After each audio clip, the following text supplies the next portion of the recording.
Obamacare, the HHS mandate, your conscience, attacks on the Catholic Church. Boy, do we have a show for you. That's coming up next on Roman Forum.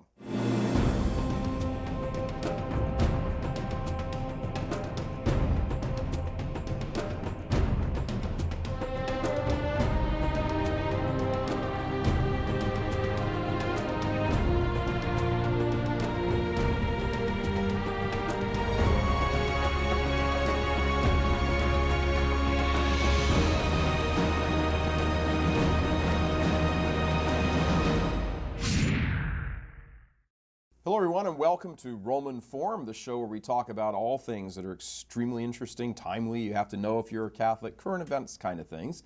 And with us is our returning guest, Dick Thompson, former Oakland County prosecutor. How are you doing? Great. And more importantly, the top dog at Thomas More Law Center, who, not to call you a dog, you know what I mean? Yes. Brothers thing.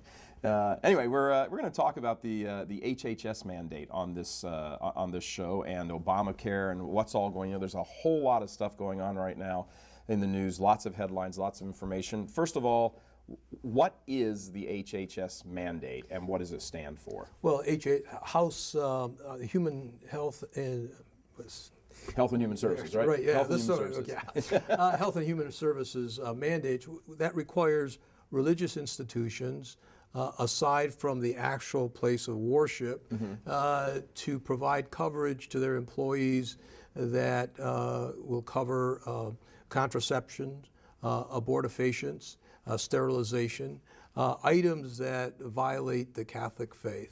Okay, so just so we're clear, so a parish, like St. Mary's Parish somewhere, would not be covered by this, would not be affected by this. Right. But would the archdiocese? Anything outside of the church walls, presumably will be covered by the HHS mandate. Okay. So from a Catholic university, a Catholic hospital, a Catholic school, charitable organization. This place. Yes, absolutely. Sure. Okay. And so this would have a tremendous impact on the ability of the church to perform the many functions that it performs, aside from the religious worship on Sundays or other days, so that you have the bishop saying, wait a minute, you're giving such a narrow definition to a religious institution, it prohibits us from really promoting our values, our doctrine on other institutions that relate to the church. And so basically it is a challenge that they've thrown down to the Obama administration. The Obama administration came back and said, well, we'll make it an accommodation. We'll give you a year to, to get all your ducks in a row. Then they said, when that didn't fly with the bishops, then they said, well, you won't have to pay for it. We'll get someone else to pay for it. And the bishops didn't buy that either. It's not a matter of pay. It's a matter of this violates the doctrine of the church, and regardless of who's paying for it, we are not going to have that kind of coverage related to the church. And so you have this tremendous battle, this constitutional crisis that is going on in our country right now, whether we are going to have protection of the free exercise of religion, or whether government can override the Constitution by the kinds of draconian measures that the current administration is taking. Do you have a sense that there's something else behind this than just what appears to be, one little item in this 4 million page healthcare bill? Well, I think, again, this is speculation, but I believe that basically they want to destroy the Catholic Church. They want to destroy the ability of the Catholic Church to minister to its faithful. They want to destroy the ability of the Catholic Church to promote its doctrine among its congregation. So this is an anti-religion effort on the part of the Obama administration, clearly. And therefore the church, the bishops, are standing up very strong and tall against it. And I think they are not going to cave in on this. In fact, they are mobilizing their efforts, and they're looking at it strategically and tactically. I'm sure they're going to file lawsuits themselves Right now we have lawsuits by Catholic universities. Right. Priests for Life have filed a lawsuit. And so even the Attorney General, 7 or 8 Attorney Generals have filed a lawsuit. But I think at some point the bishops themselves are going to take action and file lawsuits, because this is now becoming the church militant against the forces of secularism that seems to dominate the Obama administration. Yeah, it's interesting. We were talking before the show. I mean, we've certainly talked about this a lot on Real Catholic TV. But the sort of most ready weapons that Obama has at his fingertips every time something like this comes along, sadly, are traitorous Catholics. I mean, Kathleen Sebelius. It was Nancy Pelosi that did all the arm twisting on the floor of the U.S. House. Bart Stupak, who caved in on the whole Obamacare vote back in a year ago March. I mean, this whole thing has been sort of ushered along by bad Catholics, ignorant Catholics. Right. One of the things is people are maybe culturally Catholic, but they don't believe in the real doctrine of the church, and therefore they're easily swayed for political expediency or whatever you have. I mean, Nancy Pelosi said, "We don't know what's in the bill. We'll find out once we pass it." Now that's the legislative branch of government. Is that responsible? Yeah. No way. So you have a constitutional crisis, not only with the passage of Obamacare, which now says that the Commerce Clause allows the government to dictate what you're going to purchase or penalize you just because you exist within the borders of the United States. That has never been done before, and that would be a dangerous precedent. Of course, we have the lawsuits going to be heard in the Supreme Court next month on the Obamacare. On the Obamacare, and we'll find out what the Supreme Court says. I think it's going to be overturned, at least the mandate part of it. Because Obamacare. Explain to people what that means, because there's a little, the thing. I mean, there's this big 2,000-page document. What's being challenged everywhere is this one thing that you must buy this insurance, right? That's the so-called individual mandate. Right. The mandate is the revenue source that is going to allow the government to have insurance for all the uninsured. If you destroy the mandate, they don't have the revenue source, so it falls. It implodes on itself. That's why it was so important for them to have this so-called mandate. And if you don't pay insurance, you're going to be. If you don't have insurance, you're going to be penalized. I think it starts at $2,000 a year, but it goes up in future years. And basically, what these lawsuits say, and the Thomas More Law Center filed a lawsuit, basically says that you are violating the Commerce Clause when you believe that gives you the power to force someone to purchase something that they don't want to purchase. That has never been done before. And that's what it is, right? Right. Well, what's the difference then of saying, well, wait a minute, you have to have driver's insurance. You have to have if you're a driver, you got to have car insurance. Right. You get to choose whether you want to have insurance, a driver's insurance or not, by driving a vehicle. But here, you have to purchase that whether you want to or not, merely for the fact that you live and breathe in the United States. There is no other condition that has to be in place for you to be penalized. They could have made it a tax. Sure. Okay, but they didn't make it a tax because of political reasons. They said, we're not promoting this mandate under a tax. We could have taxed you. They said, we're going to do it under the Commerce Clause. And they picked the Commerce Clause because they thought it was more politically palatable that way. And now they find that they may have gotten themselves into the box. I believe, of course, it's always a danger for a lawyer to predict what the Supreme Court is going to do. But I think the mandate, the individual mandate, is going to be declared unconstitutional because it is an overreach on the Commerce Clause. The Founding Fathers never meant the Commerce Clause to reach that. In all of the, again, we're talking about the individual mandate of the overall Obama, not specifically the HHS, which is the contraception and conscience thing. On the individual mandate, the big picture one, this has gone to what? Is it 7 courts already, and 5 of them have ruled in favor of the mandate, right? Right. Now, I don't know the number of courts, that sounds right, but basically most of the judges and the courts of appeals have supported the mandate. Now, what you have to keep in mind, most of these decisions are being made by judges who are appointed by either Obama or by some previous Democratic president. one or two judges have turned coat, but the point is that they have been making ideological decisions, not looking at the Commerce Clause and what our founding fathers intended to govern with the Commerce Clause. So you've got the one major case that is going to be up in the Supreme Court. It gets already at the end of this month, right? Yeah, right. And that's the one where the court ruled against Obamacare. So the court has that one. Do you have? I mean, might be a little dicey since you have some filings in on this, but how would you see the 9 justices on the U.S. Supreme Court breaking down on this? I mean, you can probably guess that you're going to get, Alito and those guys. Scalia, Thomas. I think Kennedy might be the swing vote, and I they can't say see Ginsburg voting against this.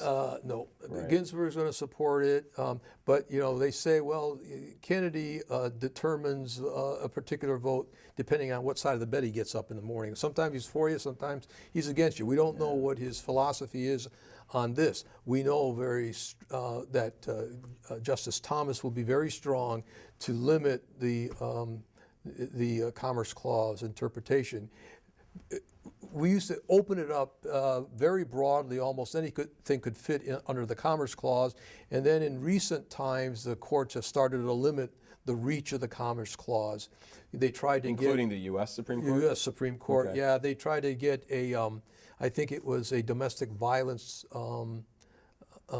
provision under the Commerce Clause, and the Supreme Court said no, struck it down. Also, I think it was a drug-free zone or a gun-free zone. Gun-free zone in D.C. Yeah, they struck it down as well. That's right. So they have been limiting the Commerce Clause to where our founding fathers originally intended to do. All right, when we come back, we'll take a quick break. When we come back, we're going to do Scenario A and Scenario B. Scenario A, they strike it down, and is that the end of Obamacare? And Scenario B, they uphold it. Talk to you when we come right back. We'll be right back right after this.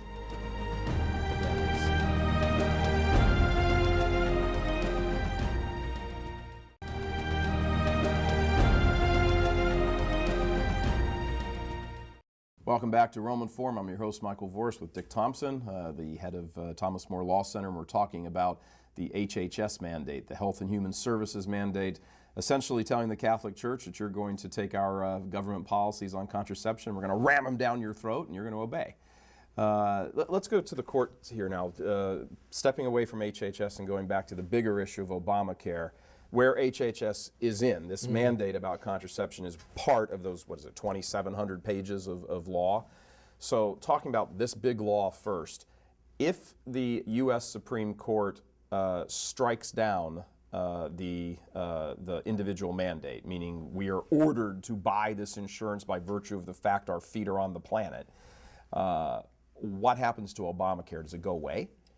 It could, because the mandate itself to purchase insurance or pay a penalty is the revenue source that allows the administration then to say we're covering all the uninsured.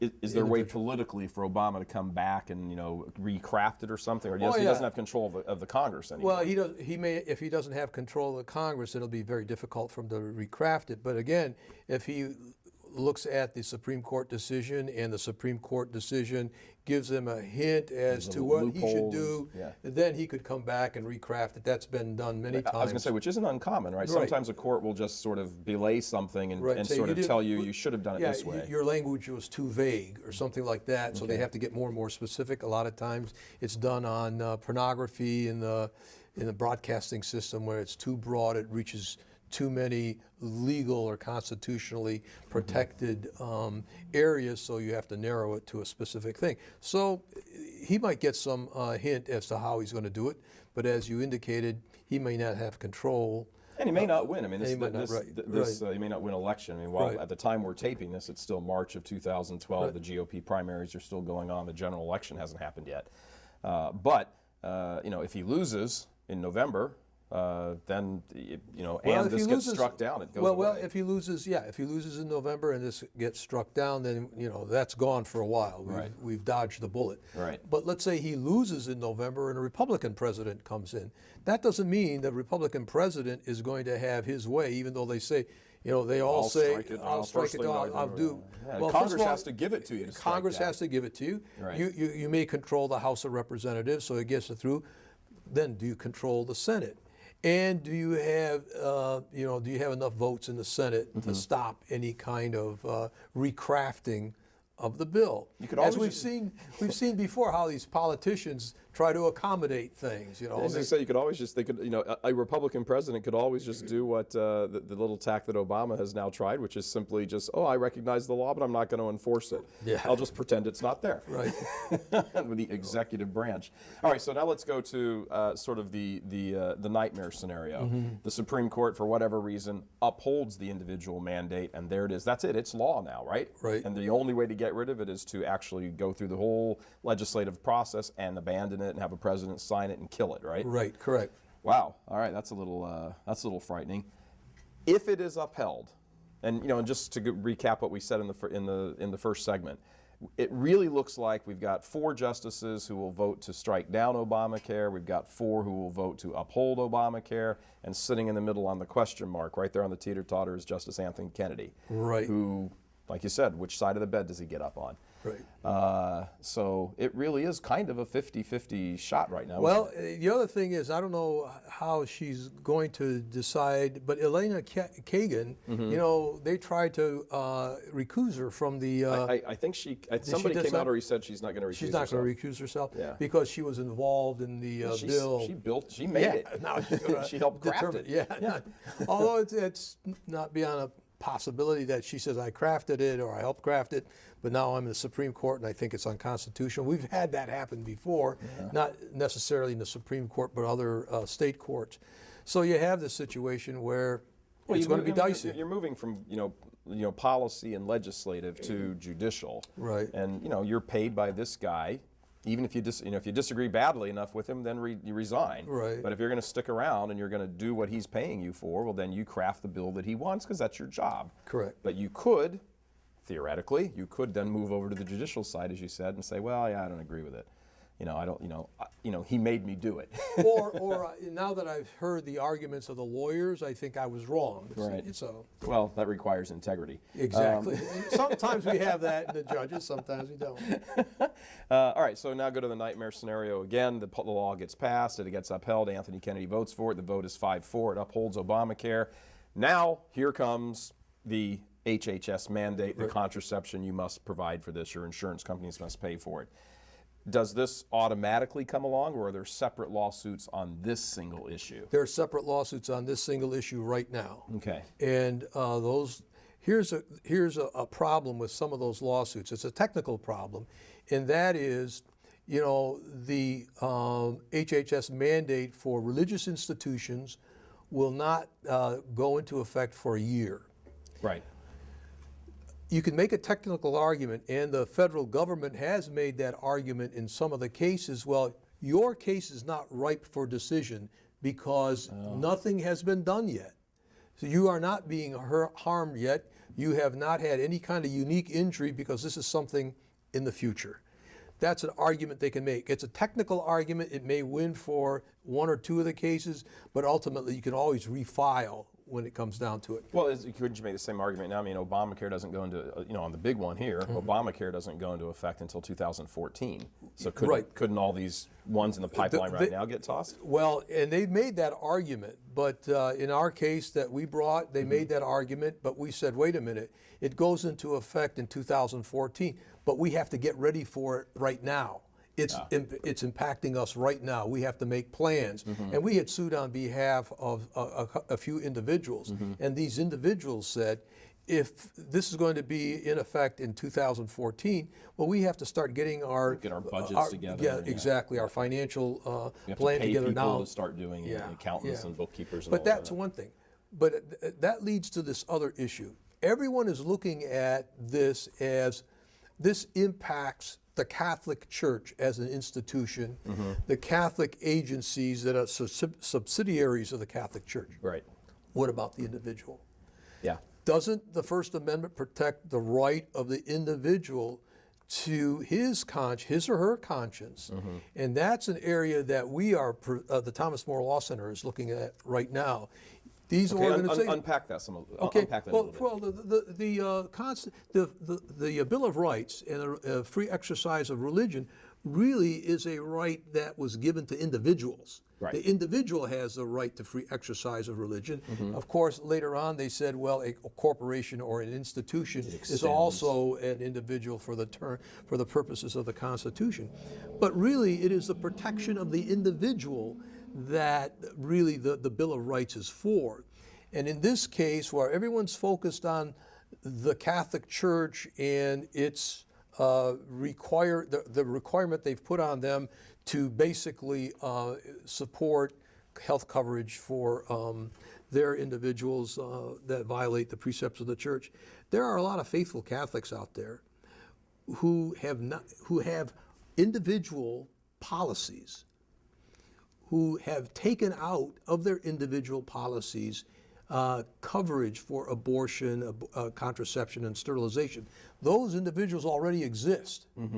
Those individuals come not next year, but August 1st of this year. Right. Those individuals are going to have to pay for contraception, abortion, and sterilization, which violates their deeply held religious beliefs. And I've talked to several of them, and they basically said, we've been told that this is a material cooperation with evil, and they're not going to do it. Right. Okay. So what they have is, I no longer have health insurance. Therefore, if I get sick, I either have to pay for it or my husband has to pay for it. We go bankrupt. What are we going to do? A lot of these individuals have 5 or 6 kids. Right. Good Catholics. Okay. What are they going to do with health insurance for their children? They are really put on the horns of a dilemma. Sure they are. And so what the Obama administration has done through this HHS mandate is force Catholics and other Christians to choose between their faith and their health insurance. Their health insurance, and in some cases the And health that is insurance of their children. Right. Sure. And it's a substantial burden.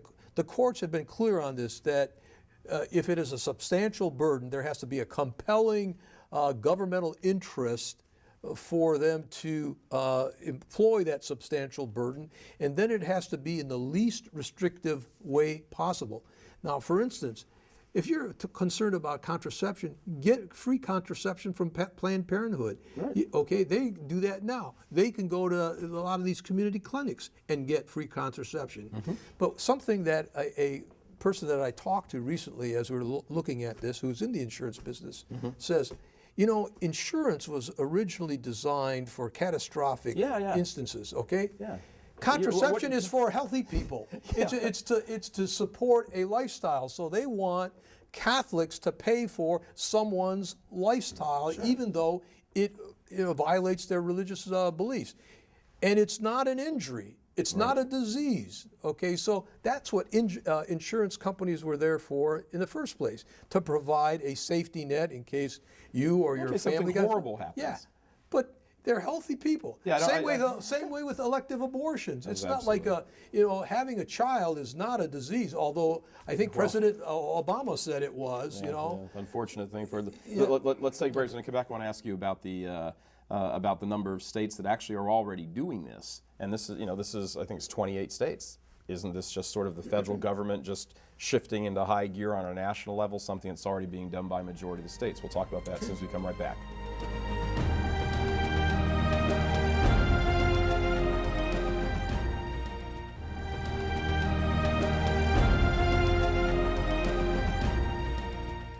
Hello, welcome back to Roman Forum with our guest Dick Thompson from the Thomas More Law Center.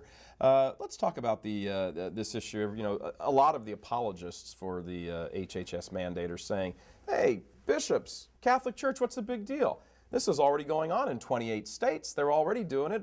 Your churches, your dioceses, your institutions in these states are already doing it because it's already the law in New York, for example. So why are you kicking up this big fuss now? This is it's an election year. You're into the campaign." Is that a legitimate response? Well, I think it is a point. It's a legitimate point. And I was one of the things I did right away is with the Thomas More Law Center is I went to our Human Services Department and said, what kind of insurance do we really have? Yeah. Okay, do we exclude abortions and all that? And we are a religious foundation, Ave Maria Foundation. Said, yeah, we have exemptions against that. Right. I don't know if a lot of bishops even know what their insurance policy is. This is one of those things you sort of would never think. You never think about it. You never thought about it. And So this then happened. I never checked here. Right. Okay. Yeah. I mean, once you say, well, what is my coverage? what is it? Yeah. So it might be that they don't know about it. Some Catholic institutions, conferences are self-insured, Right. so they take care of it that way. But I've heard that there are, states that the Catholic dioceses and conferences have insurance policies that have abortifacients and contraceptive covers in it. Two wrongs don't make a right. And what the point is that now the church has addressed that. For whatever reason, the bishops have addressed it, and they have become the church militant. I think they stand on good constitutional grounds, and I applaud them for taking that stand right now, regardless of what other dioceses have done. I mean, you can see it all over the landscape, where bishops now, not only on health care, but on same-sex marriage, adoptions, abortifacients. Yeah, they are they're waking closing, up. They're closing down their hospitals. They're closing down their agencies rather than to succumb to evil, rather than to allow the government to say to them, this is what your precepts have to be, and if you don't like it, too bad. Now, one of the things that people aren't very much aware of, remember just a few weeks ago when all of the bishops sent letters, or most of the bishops sent letters to the priests to read. Read at Mass. Right? Read at Mass. Well, And good for them. Good for them for doing that. The military archdiocese. Yes. Okay. Archbishop Berlioz. Okay. He sent a letter out and said to all of his chaplains in the military, read this letter. The Department of Army said, you can't violate the orders of the Commander-in-Chief. And right away, we had a real conflict, and we were involved in that to a certain degree. Had a real conflict. Thomas More. Yeah, we had a real conflict here because of, first of all, as a military person, you give away a lot of your rights. You follow the orders of the Commander-in-Chief. On the other hand, the Archbishop was following the orders of his church and saying, you read this letter at your masses. Some Catholic chaplains read them at masses. Some didn't. The Department of Army, the Secretary of the Army came down and said, well, you know what? This letter that you sent could almost be interpreted as sedition. Change a few words. And he did change a few words, which I read, and it really, the letter was still strong. But it created this conflict in the military. Yeah. And there you had chaplains who are officers who have to follow the order of the Commander-in-Chief, got up and read it anyway in their masses. The other area here is when we're talking about same-sex marriage. You know, chaplains were ordered to perform same-sex marriages in their chapels. The Catholic chaplain, head of the Catholic chaplain said, no, you don't. Marriage is a sacrament of the church, and the church is a part of the Catholic Church, and we're not going to allow it. So you see all over the place Catholics finally standing up for their religious freedom. Absolutely. The bishops are doing that. The flocks, the congregations are being mobilized, and I haven't seen that much energy in the Catholic Church in a long, long time. Yeah, it's wonderful to see. It is great to see. Do you think as you look at this, okay, you've got the Catholic chaplains, military chaplains, with the same-sex marriage ceremonies, marriage in quotes. You have the question of as Cardinal George said in Chicago, we'll shut these hospitals down before we go along with this. They've already done that with some of the adoption agencies. I mean, a lot of the things, the activities that the church does, all of a sudden the church has to pull back from doing those. It's a wonderful stand, and absolutely we should take it. If that's what it comes to, that's what it comes to. But don't you also get and I'm not suggesting doing something else, I'm looking at what that is 2 or 3 years down the road and saying, well, wait a minute, this plays directly right into the secularists' hands. The Catholics are pushed back here. They're out of the hospital business. They're out of the adoption agency business. So they won't do same-sex marriages. But in Hawaii, the Catholic priest doesn't have to perform the ceremony, but a church building has to be able to be used for it.